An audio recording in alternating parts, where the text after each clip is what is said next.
Laughing in the Dark, a creepypasta written by Anonymous from Creepypasta.com. Bill Tanner, a retired USPS mail carrier, ran a local haunted house that had become quite well known in the city where he lived. Established as a terrifying and fun way to unleash people's greatest fears upon them, it was aptly named Tanner's House of Horrors. People came from miles away to spend a little under an hour in his intricate maze of morbid wonder designed to scare them silly. His haunted house was a dream come true for horror enthusiasts and people just looking to have a good time, especially during the Halloween week. So it would come to surprise many folks when Bill Tanner, the self-proclaimed King of Horror House, began to speak privately with friends about shutting his business down. Rumor had it that Bill believed something authentically paranormal was haunting Tanner's House of Horrors. At first, folks thought he was joking, but when his best friend, Sam Willis, spoke to him, Bill discovered that something was very wrong. "What do you mean, really haunted, Bill?" Sam asked.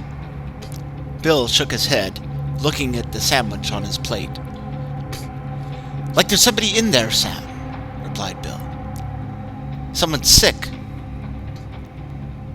Sam took a bite of his burger, pointing at Bill as he chewed.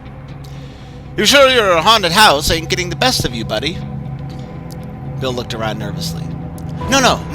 Trust me. I'm not afraid of my creation. But I'm afraid of what's hiding in there." Sam gave Bill a confused look. "Hiding? Like what?" Bill sighed and looked his friend in the eye. "You're going to think I'm crazy, but I think there's a clown in there." Sam almost choked on his food and began to laugh when he saw the fear in Bill's eyes. He wiped his mouth with a napkin and leaned in close. "My God, are you serious? You're serious, aren't you?" Bill slowly nodded and looked around once more.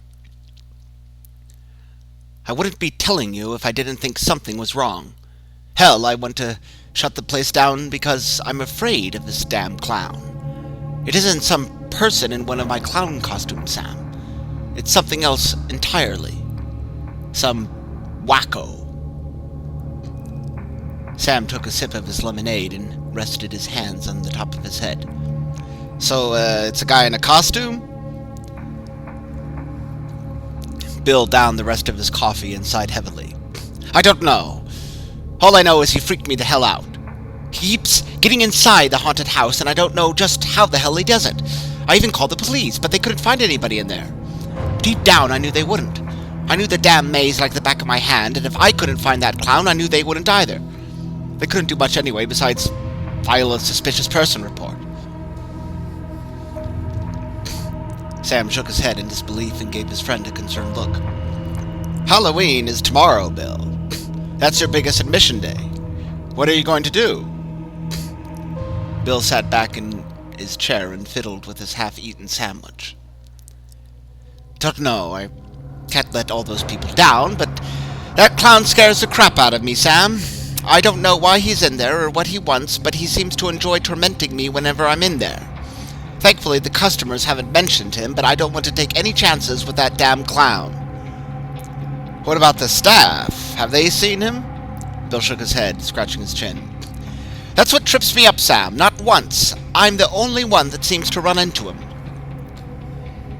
"Man, what's the plan, then?" Bill finished chewing a bite of his sandwich and pointed at Sam. "I'm shutting it down, Sam. I'm not going to give that guy the chance to hurt somebody seriously." "I understand, Bill. I think you're making the right call," said Sam. Bill gave a disheartened shrug of his shoulders and looked out the window. "I sure as hell hope so." The next day, Bill visited Tanner's House of Horrors to let the staff know that they wouldn't have to commit to the long Halloween shift. He arrived at the haunted house to see Kevin and Natalie setting up the entrance displays. As he approached them, someone bumped into him from behind. He let out a half-hearted chuckle when he saw that it was Michael Myers. "Nice try, Gregory," Bill said. Michael Myers slumped his head in disappointment. Gregory pulled off the chalk-faced mask and ran a hand through his dark, wavy hair. "Are you scared of anything, Bill?" Gregory asked. Bill patted him on the shoulder. "Wouldn't you like to know?" Bill chuckled, giving Gregory a sad smile. He walked up to the staff and sighed. Kevin seemed to notice something was off about Bill's behavior and stopped measuring a zombie cutout for the haunted house window to address him. "Uh-oh, I know that face. What's wrong, Bill?" he asked. Natalie stood next to Kevin, a look of concern written on her face as well. Bill looked at them wistfully and cast a glance at the haunted house. "Well, I don't know how to tell you this, but we aren't opening for Halloween tonight." Gregory gave Kevin and Natalie a dumbfounded look and shook his head. Natalie folded her tattooed arms, clearly upset. "Bill, you can't be serious! Your Halloween opening is the most important one!" she exclaimed. Bill hung his head and nodded. I know. Listen, guys, I don't want to do this, but I have a good reason. The haunted house isn't safe." "What do you mean, isn't safe? This isn't about that weird clown you saw a few times, is it?" Kevin inquired. "Actually, no, Kevin. There have been some issues with the structural integrity of the ceiling inside that I was made aware of the other day. I called in an expert, and he said that part of the building was slowly caving in," Bill lied. Kevin nodded, although Bill could sense he was skeptical of the explanation. "Isn't there something you can do, Bill? Just close off part of the maze and redirect the customers?" Natalie suggested. Bill looked at her sadly, wishing he didn't have to weave this blatantly deceitful tale to his team. For a moment, he thought he should tell them the truth, that he felt a genuinely disturbed man in a clown suit was stalking the haunted house. Then he realized just how ludicrous it was to suggest something so outlandish, and for which he had no evidence. Bill imagined his staff would find him foolish for shutting down his business on account of a clown. "No, I wish I could. There's just no time. It will affect other parts of the tour that I've planned out perfectly. It's a shame this happened on Halloween." "But a lot of people are expecting us to open, Bill. How are we going to let all those people down?" Gregory interjected, a hint of distress in his voice. Bill took a seat near the admission booth and sighed deeply. "Guys, trust me. I feel bad as it is. I wish there were another way, but there isn't. Look, you guys know I've been doing this for years now. I love it, and you know it. So when I say I have to shut the place down tonight, it's for a damn good reason." Kevin, Gregory, and Natalie looked at one another, disappointment written on their faces. Bill slowly stood up and put a hand in his pocket. He pulled out his wallet and removed 3 bills. He held up the money for the trio to see. "I'm really sorry, guys. I'm not going to waste your time, and I will even pay you a little extra for your trouble." He handed them each $100. "Bill, $100? No, that's too much. I mean, we didn't even do anything," Kevin said. Bill shook his head and gave them a sad smile. "Guys, look, it's the least I could do. You guys have been the best team a crazy old man could ask for. Take the night off and enjoy Halloween." "So when can we be expected to call back? This isn't going to take long, is it, Bill?" Kevin asked. "No, don't worry, Kevin. A few days at the most. I knew a good contractor who was going to come out first thing tomorrow morning to get started. I'll call you guys as soon as I'm done." Kevin shook Bill's hands and nodded. "Thanks, Bill." Gregory and Natalie thanked the old man also and took off. As he watched his staff walk away, Bill could not help but feel ashamed. Not for the decision to send them off, but for lying to a group of people that he knew respected and admired his passion for his haunted attraction. Bill started locking up the place and posted a few makeshift signs letting folks know that Tanner's House of Horrors would be closed due to maintenance. He knew he'd get a lot of backlash for closing on Halloween, but what else could he do? It was better than someone suffering a malicious clown's attack. As he placed the entrance displays directly inside the entrance to the haunted house, he suddenly heard someone chuckling behind him. Bill realized that whoever was behind him blocked his only exit. Afraid to turn around, Bill cleared his throat. "Who are you? What do you want?" After a few moments of silence, he heard the person slowly walk towards him, the distinct sound of loud squeaking coming from his shoes. Terrified, Bill spun around and screamed when he saw that it was the mysterious clown that had been haunting his attraction. Stumbling backward in fear, Bill fell to the ground, his hands held out in front of him. The disturbing clown just stared at the old man, smiling at him with crimson lips. He had wild, lavender-colored eyes, with messy indigo locks of hair that fell on his shoulders. His face was painted white, with blue diamonds around his crazed irises. He wore a tattered red and blue checkered costume, including a large red tie hanging loosely around his neck. The clown slowly raised a gloved hand, and Bill could see he held a balloon twisted into the shape of a person. Bill watched in horror as the clown pulled a large butcher knife from his trousers, pointed at him, and then popped the balloon. The clown began to laugh maniacally, waving the blade in the air as he danced in place. Bill quickly got to his feet and balled his fists in anger. He looked around and picked up the axe prop next to the headless victim dummy lying to his left. The old man raised the axe threateningly. "Get the hell out of here! Leave, or else I'm going to make you regret it!" Bill yelled, his shaky voice betraying his false bravado.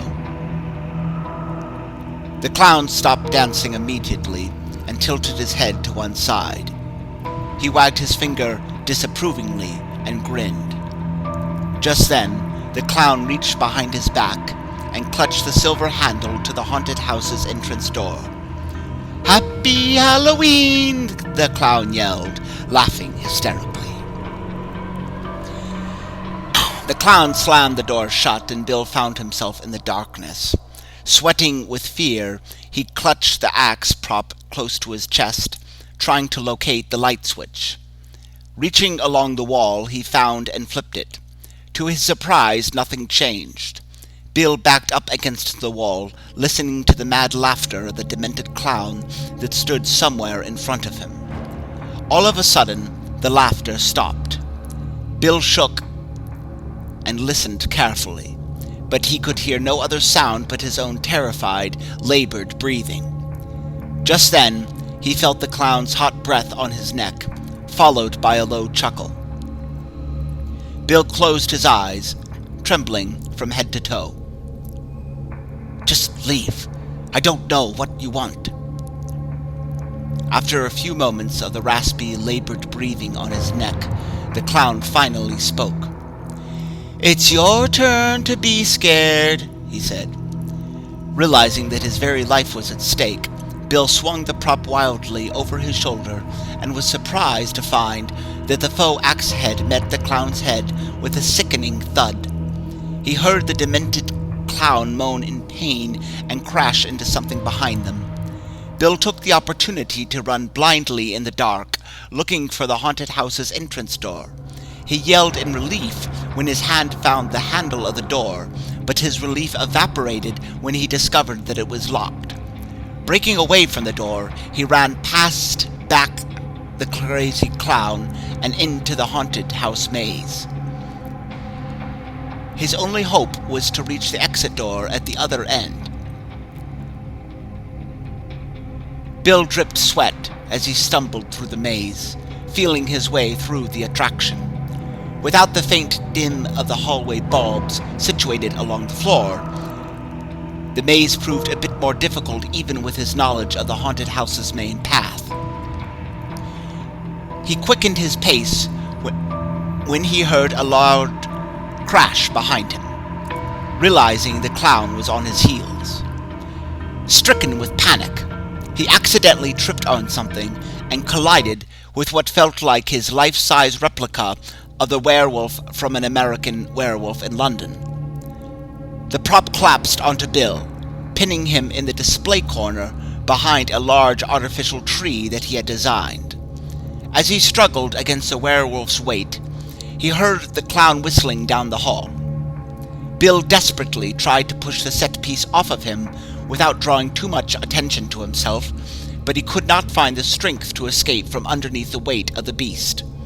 He decided to try and keep quiet, hoping that the lunatic hunting him would pass by without notice.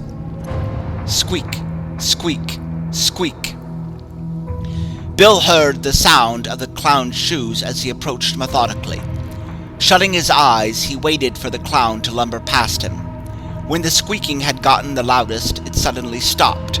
Bill tried to make out anything across the vast hall, trying to see the clown in the darkness. Suddenly he heard the clown utter a low chuckle. "Where are you, Mr. Tanner? Are we playing hide-and-seek now?" asked the clown, almost like he was singing a melody. Bill remained silent, trying to pinpoint the clown's location. He scanned the dark void behind him, but it was like trying to find something while blindfolded. It was hopeless. He waited a few moments before he heard the clown speak once more. "You know, Bill, this can end well for you. All you have to do is to admit that you are scared. All you have to do is say that you don't want to play anymore." Goddamn psycho, Bill thought. Like hell I'm going to say that. Bill didn't know if the clown knew where he was, but he was not about to give up himself quite that easily. He knew the maniac wasn't going to allow anything to, quote, end well. After what seemed like an eternity of silence, Bill heard something unexpected. It was a laugh, but one unlike the clown's. It was unmistakably feminine, and its suddenness caused even the clown to cry out in surprise. Bill was shocked to hear his pursuer stumble back, its shoes sounding like mice doing a quick dance as he tried to regain his footing. Who's there?" the clown asked, his voice quivering audibly. Bill waited for the response, hoping he could team up with this unknown woman in taking down his crazed stalker. After a few more moments, the woman laughed once more, closely followed by the clown screaming in terror. Bill trained his eyes, trying to see just what was going on. He could hear the clown struggling against an unknown force, crying out as someone or something attacked him. It sounded like he was getting ripped apart, and Bill did his best to shut out the cries of agony. Giggling was heard soon after, which made Bill's blood run cold. Within a few minutes, the giggling woman had stopped, and all Bill heard was someone breathing softly. "Who the hell is that?" Bill wondered aloud.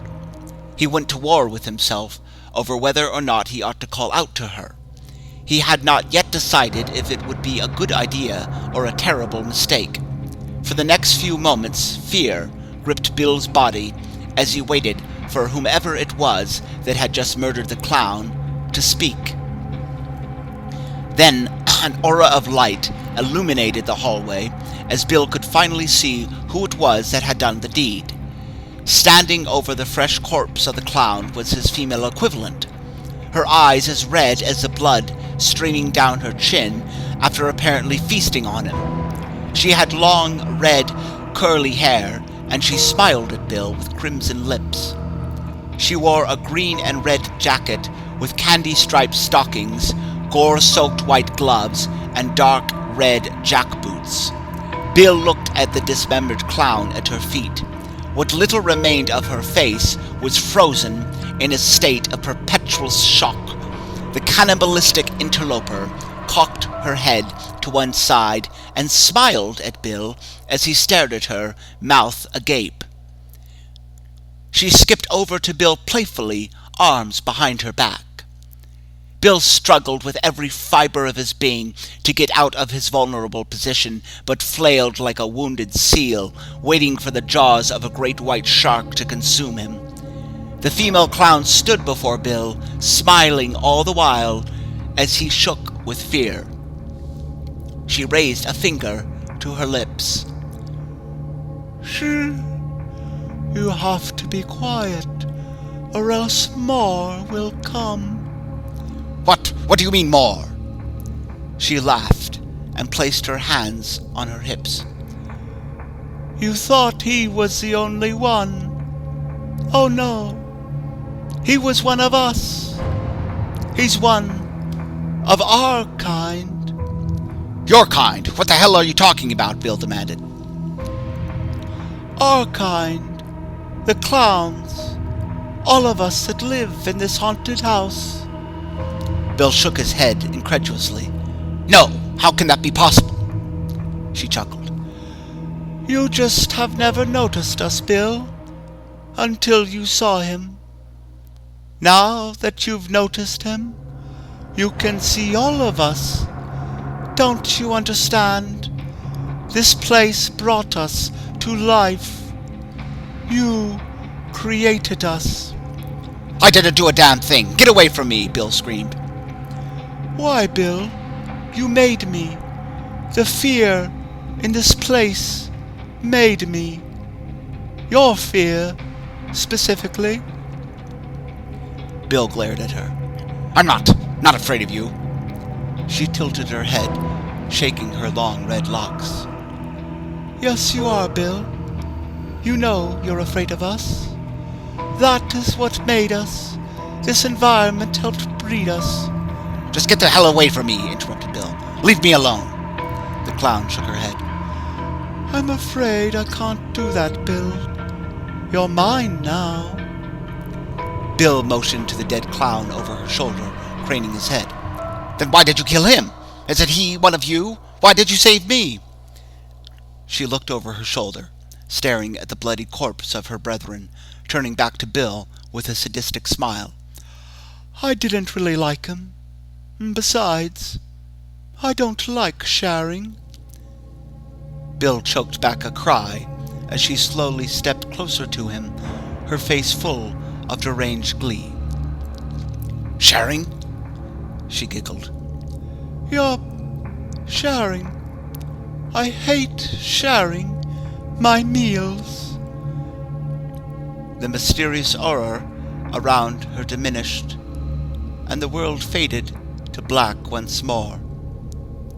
Bill screamed incessantly as she wrapped her gloved hands around his neck and sank her serrated teeth into his flesh. Within moments, the old man was gone. All that remained was the sound of a female clown laughing in the dark.